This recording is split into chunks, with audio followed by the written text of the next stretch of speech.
let's go back to the basics and talk about a basic metabolic panel, CBC, and coagulation profile. So these are your what we call like fish bones. So over here is your sodium. So sodium is a monovalent cation, and it is the most important factor that comes to your overall serum osmolarity, because when you do that formula, it's 2 times the sodium.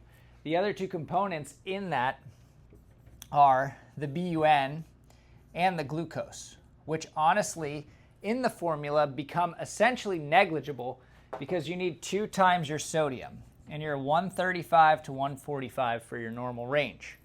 So the other critical monovalent cation is potassium.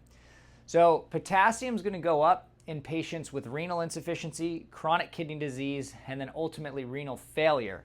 And potassium becomes a problem because your body on every cell has a potassium and a hydrogen ion exchanger.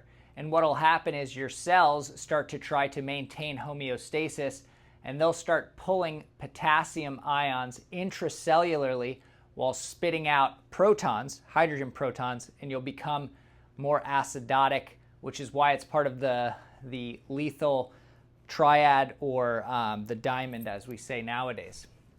So over here, you're going to have your chloride, your CO2, and then your creatinine. So your BUN and your creatinine are extremely important for renal function.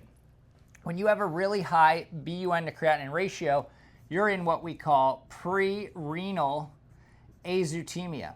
So you're volume depleted. When your creatinine starts to go up, this could be a sign of chronic kidney disease or acute kidney injury.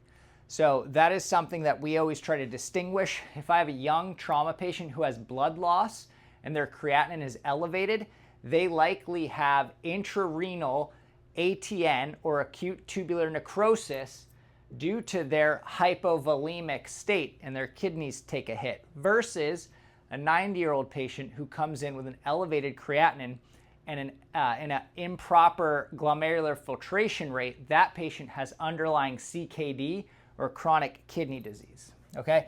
And then glucose, we all know, if your glucose is elevated, you could be a diabetic. So over